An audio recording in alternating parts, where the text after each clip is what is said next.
I'm going to be very objective. I might step on your favorites if you are watching, and I want to promise you I'm going to step on some of your favorites as I'm going to talk on this case. It's all for us to learn, for us to learn. And on my channel, that's what we try to do here. We learn from whatever is going on. And it doesn't mean we hate anyone. On this channel, there's nothing. We don't hate people on this channel. We just say things as it is and we move on. Okay, that's what we do here. Now, if you have been monitoring these people and watching them closely and their activities, personally, I don't watch their movies. I'm going to confess that.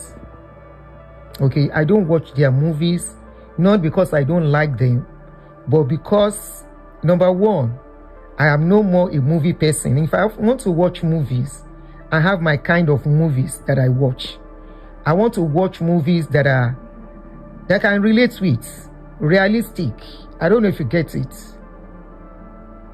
Movies that are realistic, movie I can sit down, put my phone down. Yes, that's how I'll put it. A movie that will make me put my phone down while I'm watching it. I don't want to watch a movie and I know where that movie is going to end. I don't want to watch a movie and I know where that movie is going to end, or I know I can predict what the person is going to do next. I don't like such movies. I want to watch movies where it's full of suspense, that will keep my eyes glued to the whatever it is. Okay, now recently I take my time out once a week or so to go to the cinema just to relax. Movies are supposed to make me relax. Okay, I don't want to watch movie I'm still busy doing one or two things. No, I want to put my legs up like they do in the cinema, recline my chair, really enjoy the movie. I have tried to watch their movies once in a while. There was a particular one I've been trying to talk about that I watch her movies. And I see that her movies are almost the same cast. She uses the same cast. So that kind of puts me off. She uses her storyline are almost the same thing. That messed up my interest in the movie. So I stopped watching the one that I was thinking could give me hope to watch movie. You understand? So now, that is me. I don't really watch their movies now, but I know their news. I follow their news. So 2 days ago, that should be 2 nights ago, they were having a premiere on a particular movie, and in that movie, that premiere, a video surfaced online where Toyin was trying to greet Funke, and Funke snubbed her. On that seat, there are 4 major characters on the seat in that premiere. Iyabo Ojo, Toyin Abraham, Funke Akindele. Toyin was not sitting with them. Toyin came to greet all of them. Let's just refresh our memory with that particular video where Toyin came to greet Funke and Funke snubbed her. And this has been trending. And people are blaming Funke. Some people are blaming Toyin. All right. This is the. To do amazing movies, to do quality work. I beg of you, let's not give them the power to say we are people tonight. Over to you. Thank you. All right. So that is just a short clip of where Toyin came in and greeted everybody, got to Funke, Auntie Funke, and Funke ignored her. Carried her face up. Funke get mine, but I won't blame her, because I'm not walking in her shoes. I want to believe she has a reason for doing what she did, right? And that does not mean that she's a bad person. And the Toyin also that was greeting and kneeling for everybody doesn't make Toyin the best of the best, okay? So Toyin greeted Funke and Funke carried face off as if she don't see him. And when she was still passing, the person that greeted you that you refused to answer, while she was passing your back, the shewere on her dress, hook your hair, and you could still come on, as in, hello, excuse me, And was Emma Binu as she walked past. Again, so Coco, Yoruba, the show you about Juju. You see Toyin. You see Toyin. You see Toyin. Toyin is trying to play a saint. Eh? It doesn't make her a bad person. Please take it off. I know where I'm going. Just be patient with me. Toyin is trying to be good in the eyes of everybody. She wants to be good, especially in the public, for the public to see her as the best of the best everywhere. Toyin is behaving like a proper Ibadan person. I won't call her alabosi. No, she's not alabosi. She knows what she's doing. I will keep on saying that. Toyin knows what she's doing. I will just stop it at that. She wants to be nice in the eyes of everybody, for people to see her as a perfect person. Unfortunately, the people that they are having business with together know she's not perfect. And it is not every one of them that we pretend that everything is okay between them. So I said we have 4 characters in that place. The first character, Mercy Aigbe. Mercy Aigbe too is not happy with all of them, but she's pretending. She has a reason for pretending. Don't forget, there was a program she went for last year. 2 of her phone went missing for hours. You know what that means? Iyabo is there. That people are fingering that she's gist lover, right? Not only they are pointing at her as a gist lover. Iyabo is more like a don. You know what a don is? Like Capone. Iyabo is the Capone among the 4 of them. The character. Iyabo is a Capone. Mercy Aigbe is a you either obey me or so Mercy Aigbe they respect herself for reason best known to her. She's not happy with all of them. Now Funke is another don that has to respect another don. Do you understand? Your code you mo fẹ́ máa fi sọ̀rọ̀ kẹ́ máa understand me. Please, I'm going to be using the code the best way I can do. Funke Akindele is another don that has to respect another don. Iyabo as well is a don that needs to use another don. Misha. Iyabo is a don that has to use another don. Toyin Abraham is neither here nor there. Sheku sheye. Shotun shosi ma babi konje. Be good here, be good here, be good here. And that's a lie. Clash of the Doors, whatever you call it. Yes, a mafia. Iyabo is a mafia. Funke is another mafia. 2 mafia and 2 they are not mafia. Those 2 other 2 are not mafia.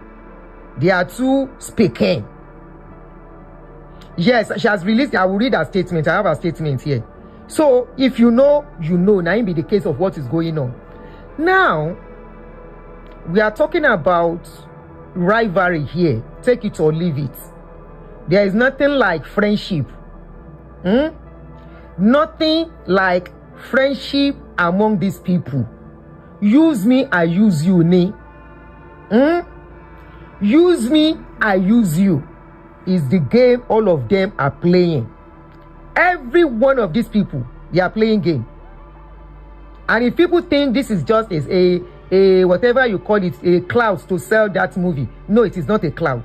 It is the reality of what is going on between them. The reality of what is going on among these people that they could not hide anymore. They've been trying to hide it, playing like they are friends. They are not friends. They can never be friends. You know why they can never be friends? Funke has been controlling the box movie or whatever they call the box. The December movie where they release. She has been the one in control for a long time. Right? Toyin came came after. And when she came, a movie started clashing with Funke's movie. It started clashing with Funke, box office queen, thank you.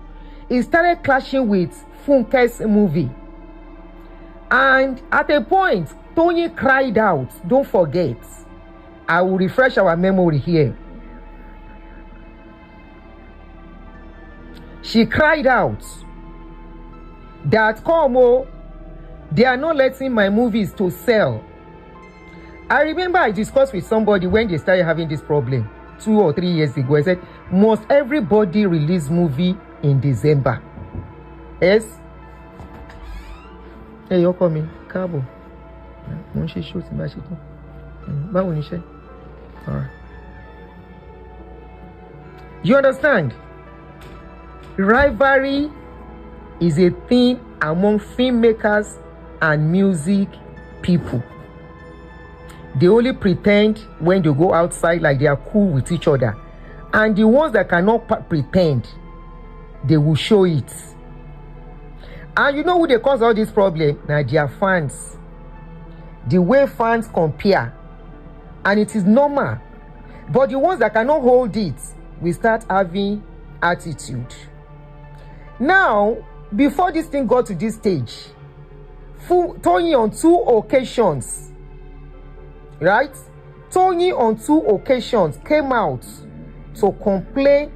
She didn't mention name, but everybody knew she was talking about Funke, where she said they are sabotaging the success of her movie. Let me refresh our memory with that video. Let me refresh our memory. These people, they are just deceiving themselves. They are never friends and they will never be friends. They are colleagues. The earlier they put it in that colleague angle. Stay colleague, do your business, collect your money and go. If you are doing premiere or whatever they call that their movie, premiere is not a party, but they make it look like a party and they are doing fancy. This is where problem is coming from. And Toyin, on the other hand, you know you people are into business. You want to do business and stay on business. You want to stay on familiarity too. Kole work. I hope this video will get to her. It can never and will never work. You want to stay on business level. Make sure your business is going. You cannot be familiar and be doing parapo. And all of you are deceiving yourself. Inside your mind, you know you don't like each other. Inside your mind, you know you are rivaling each other. Inside their mind, they know they are chasing each other. Every one of those 4 people, they want to be box queen. Iyabo was never part of it before, but Iyabo has seen how this box thing is going. Iyabo came in as a don. She's always been done. She's always been in the head of mafia, secretly or publicly. So she saw what was going on. She saw how Funke and Toyin. Remember, these people met Iyabo in the film industry. Don't forget, oh. God bless you. Survival of the fittest. They met Funke in the, Iyabo in the industry. At a point, it seems Iyabo was going down. She now saw what Funke and Toyin are doing. In the process, she tried to become friends with all of them, trying to make it look like they are together. They are never together, and they will never be together. As long as they have that ambition, as long as they have that plan, as long as they have that personal ambition to be at that top, they can never ever be friends. Let's quickly watch this clip. Funke was in industry before Iyabo. That's a lie. Niger Prince. Funke was not in the industry. Maybe you are talking about when Funke was playing I Never Checking on one TV program. We are talking about real movie Yoruba Nollywood. Funke, Iyabo has been there right from the times of these people. I want Ray, you will mean Konkon. I need to know. Hey, don't compare. I need to know. No, I need to know. She started with I need to know. She started with I need to know, and that was a TV program, like more for children and all of that. No. Iyabo has been in industry before Funke. Before Toyin. Before any one of them, before Mercy. She's more like the counterparts of I won't put her in the league of very close to these people. Very close to Fetia. Fetia is senior colleague, kind of, you know. So I won't really put her, but I think she came after the league of the kind of Fetia, Buki, right after their sets. I want to believe, because then we are very conversant with them and their movies then. Yes, I want Ray me. All right, let's quickly. This was the video where Toyin was complaining. She did not mention Funke's name, but everybody knew she was talking about Funke then. How do the person sell? How? We can't. Some people will go to the cinema. You will tell them that Obasabianti is sold out so that they can watch another movie. And meanwhile, Obasabianti is not sold out.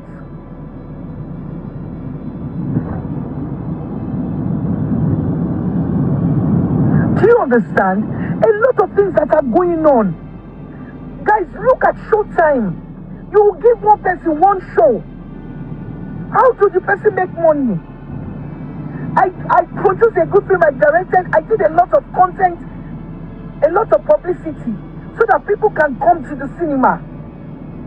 Imagine giving someone one show. You will give some people, even if you give them 2 or 3 shows, you will give someone 10 a.m. Lalo. Hello to 10 a.m. during festive period. Then the next show, oh my God, 9 p.m. Hello, I will film 11 or 12.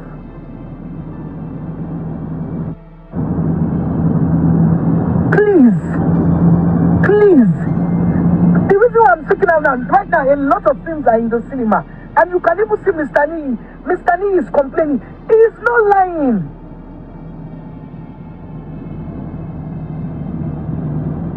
He is. Alright, that's just a short clip of part of the video where she was complaining that her movie is not moving. They are trying to sabotage her movie, blah, blah, blah, blah, blah. One thing is that it might be true, it might be a lie, but Funke, everybody started pointing at Funke and they started calling Funke bad name. And there was this last year, December, Kunle Afolayan said something like trying to throw shade at Funke, like sabotaging others' movie. You see, one thing is that all these people are into competition, but unfortunately unhealthy competition, right?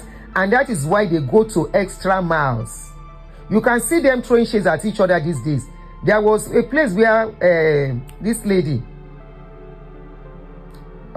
this fine lady, very tall, she does movie, Ekende Ejomotola, was saying she cannot be dancing. Okay, she cannot be dancing to promote movie.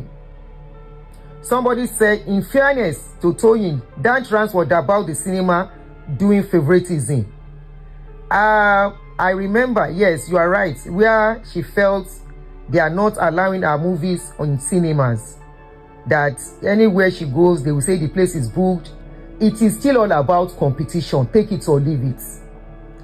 I'm doing business, you are doing business. No be today, right? No be today. If Funke decide to buy all the cinema or bright there, it is still all about competition. Business, rival, competition is never easy. It's her money she's spending, right? It's her money. It's still about competition. It's still about how my own. You people are forgetting one thing, that these people are not the owner of the money they use in making this film. They are not the owner of the cash. Investment is an investment that some people put money down, and they have to They have to, when you go, why grammar they always wrong when person won't talk English, so when they do show. They have to deliver. They have to do what? Deliver. Yemi, what do you mean that's not a competition? You are joking. They have to deliver. No remits, they have to deliver. The investors need their money back with profits. Exactly. Return back on their investment. What are you saying? What are you saying? So, I will buy business now. I want to know business today. So, I am doing business now. You go and meet Igbo people. They know how to do this kind of business. They will crash business for you. They will crash business for you. It is not only about them. We are talking about investors putting millions of money, not 10 million, no, not 20 million, 100 million sometimes, 200 sometimes, 300. How much goes back to them? If they want another investor to come, they have to make sure that movie sells. They have to make sure the movie sells. Toyin is only ranting here because she doesn't know the nitty-gritty. And to me, if their movies are really that good, somebody will tell somebody, somebody will tell somebody. It's all about how you are able to market the movie.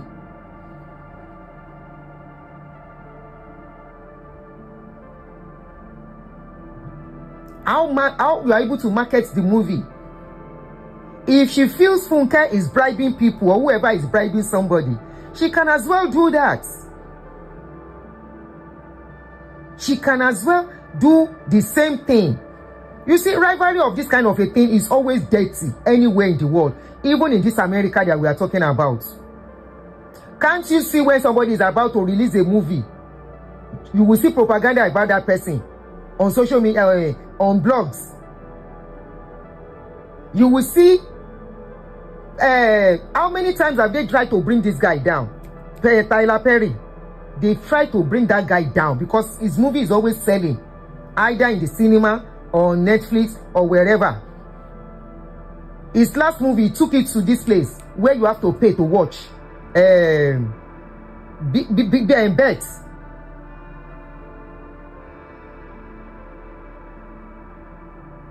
What are they putting inside that movie? The cast. Are they ready to pay good money to have good cast in their movies? The quality of what they deliver will sell their movie. Instead of all this fight that will put them out in a negative light. Already people are beginning to analyze their movies and discouraging people.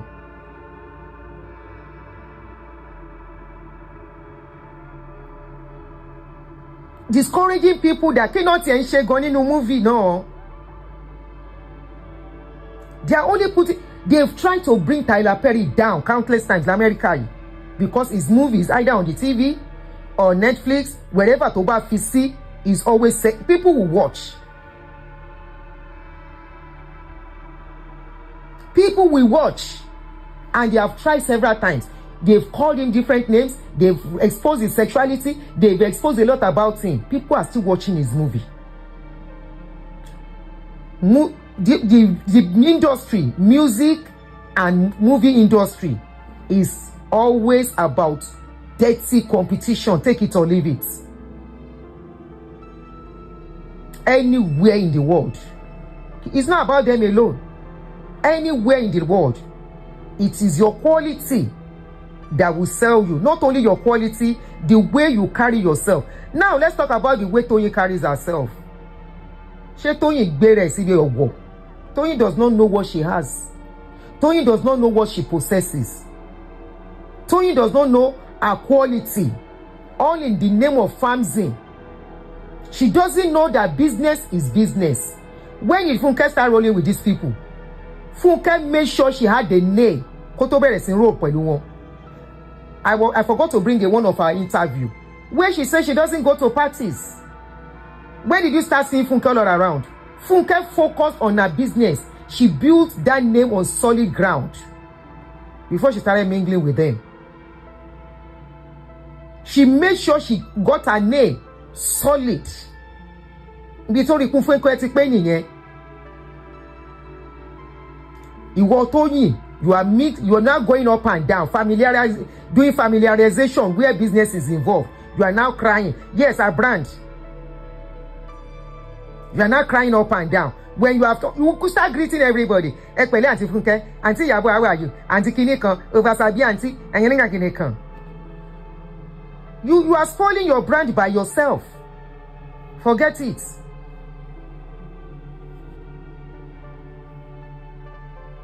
You are spoiling your brand. Funke is very focused. Very, very focused. She made sure her brand is on solid footing. She doesn't joke with it. I have heard countless times. Funke can discard anybody. Yes. I had one of her the crew people working with her, one of the interview. She said Funke can wake you up 1 a.m. Maybe you've just left for 1 hour. The next thing she can wake you up and say, oh yeah, Ishe. She does not joke when it comes to her business.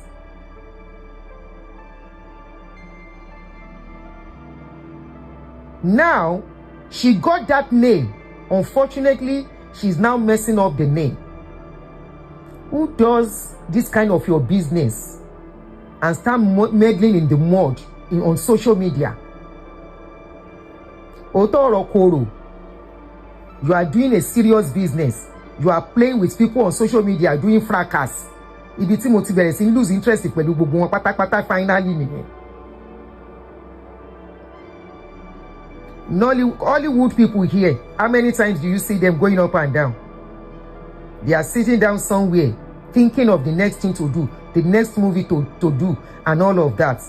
Now, when they say they are doing their premiere, or whatever they call it, you wonder if it is really a premiere or a gathering of orishirishi. And you see, premiere leleisha, premiere with no class. Premiere with no class. No single class in their premiere. Premiere no shey. But because I know people they watch their movie, I go just watch Waka Pass. They have turned it agbero kind of a thing. At this dispensation, at this time, at this period, you will say they are doing premiere. They are doing premiere of a movie. They will be doing party, dancing. Mama spray owo ma ṣe gbogbo ẹ̀. Premiere? Is that premiere or ṣe party?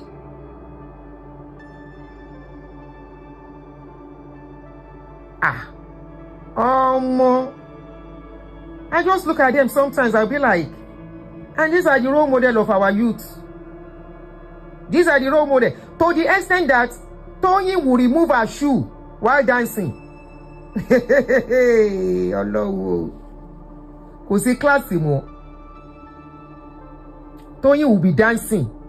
You will see Toyin remove gele. Premiere. Okay, you want to show our culture. You wear gele and all the rest. You will see gele.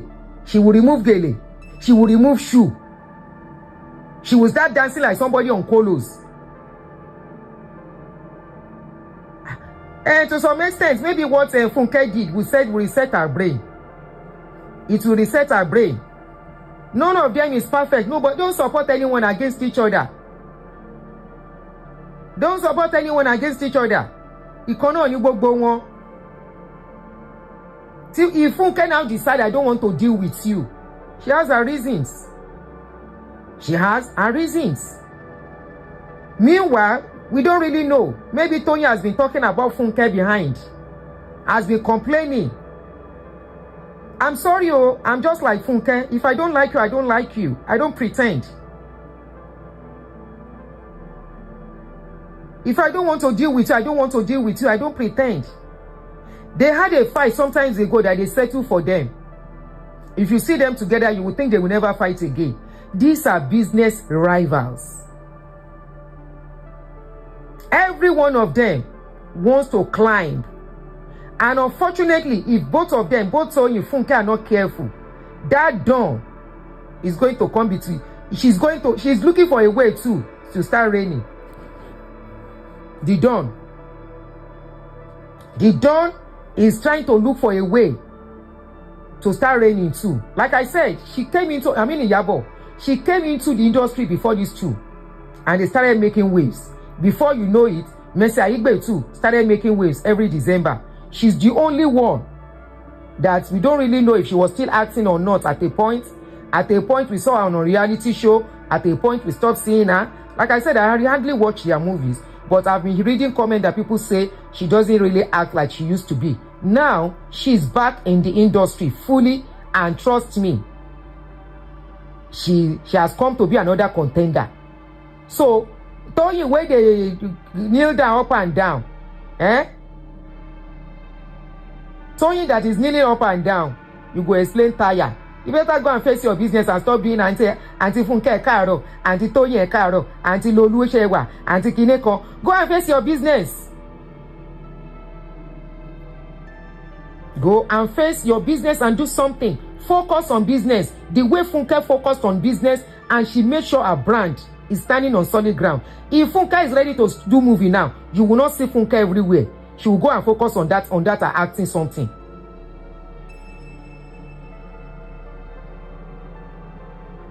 Tí ẹ bá ṣọ́ra gbogbo yín, Iyabo has come to take over. That is what I'm seeing. Stylishly, she has come to take over from all of you. And it is you people she will use. And you know ma fi ṣe àtẹ̀gùn to be relevant again in the industry. If you people don't take care.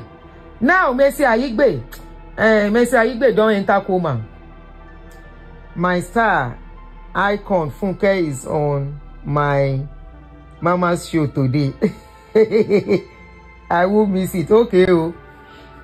Anyway, Iyabo na ya gbogbo wọn. She's definitely Iyabo is a strategist. Iyabo go shock all of them.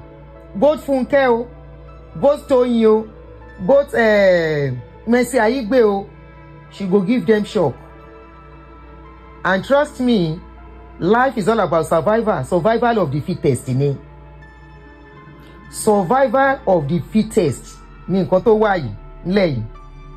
Every one of them is using each other. Is as long as you can. Who said Jagaban? Correct. Correct. Toyin is focused.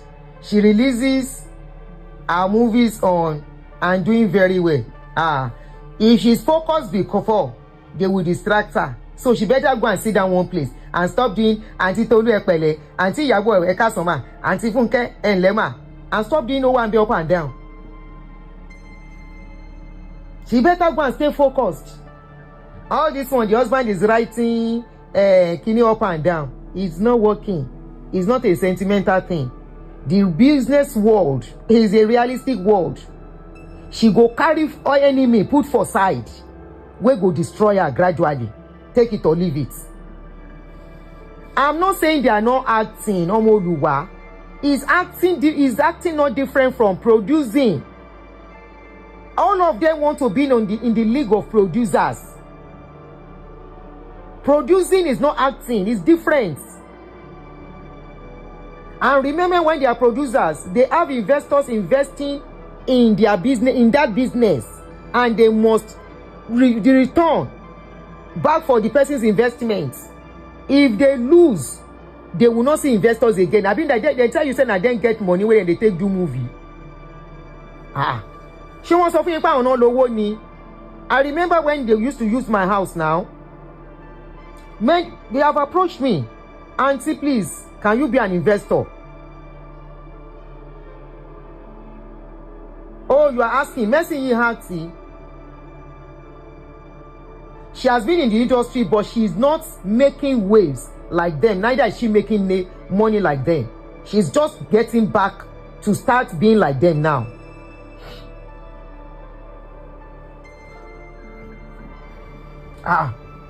Toyin ni kò ṣọ̀rẹ́. Or else, àtẹ̀gùn náà máa fi ṣe. You know what is àtẹ̀gùn? Ladder. Ladder. Wọ́n máa fi ṣe ladder àtòun àti Fúnkẹ́. You know where? How? In the process of doing too much friendship, you will share secrets. You will share secrets when you are not supposed to share it. The secret of your success. Forget that they say ojú ọ̀run tẹ̀yẹ fò láì farakanra. Not in the music world, not in the movie world. Not in the movie world, not in the music world. Ojú ọ̀run ò tẹ̀yẹ fò láì farakanra. Or ẹyẹ máa ń jẹyẹ sanra ni in the music and in the it's a dark world. No this and no peace. Didn't you know how in those days, I don't know if they still do it here because I don't follow music here, but in those days in the music world here, one para want to make name. Rival gang. Go and watch documentary of Tupac. You will know how dark it is. The documentary of Tupac, ẹ lọ wò, you will know how dark it is. Even the movie industry is a dark world. Ẹyẹ máa ń jẹ sanra ni. Bird go chop bird to make it ni. And they are mingling with a don, a mafia, the mafia boss, a game changer. The game changer who will change the game for all of them. Irú Mercy nsìn, the way I see it, díẹ̀ wọ́n ti ń silence Mercy. Díẹ̀.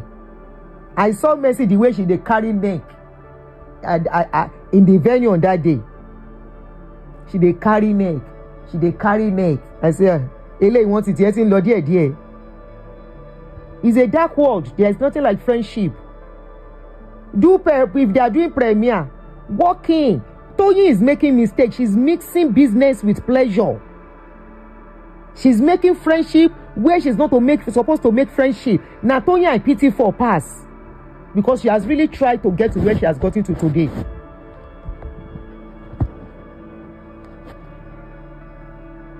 She has really worked hard to get to where she is today. She's the one to be careful. Òun làánú ẹ̀ ṣe júmíjù. It will get to a stage. Ó máa kun Iyabo àti Fúnkẹ́. Wọ́n á jọ máa gbá. Ṣùgbọ́n Toyin àti Mercy. What of Alhaji? Alhaji you go and sit down jere. Ta ló sọ pé what of Alhaji yẹn? Yẹmi. You were not there when Mercy Aigbe phone, 2 of her phone got missing. Ẹ wo, ẹ ṣáà máa wo ń tẹ̀ rẹ. Ìyá mi máa wo ń tẹ̀ rẹ. Mercy Aigbe kẹ̀. Mercy Aigbe yẹn tail is in their hand already. Mercy Aigbe Adeza number àdìlọ́rọ́ tiẹ̀. Ẹ jẹ́ máa wo ń tẹ̀yìn tiyín. Mercy, didn't you see the movie Mercy released last year? Didn't you see how Alhaji dance sote? You know say as Alhaji dance. You know say as she dance. Alhaji báwo. You think this is the time of come on buy the cassette. Ẹ lọ ra ti yín wàràwàrà ní ebi ń péjọ lane. Ní Ìdúmọ̀tà. We are not at that dispensation. Nobody is watching CD anymore. Àsìkò Alhaji don waka pass. He don go. Abi you dey go buy CD? Shey you dey buy CD? Abi no be either YouTube, Netflix, you dey watch now àti DSTV. And DSTV no go collect movie wey no go sell. You sef if dem play Ìdúmọ̀tà advertising. Na Toyin I pity pass. Toyin wants to be favourite of everybody inside business place. How can that work? Please tell me. How can that work? Kò lè work. It cannot work. It can't. It's either you stay strictly business. Walk into that place strictly as a business partner.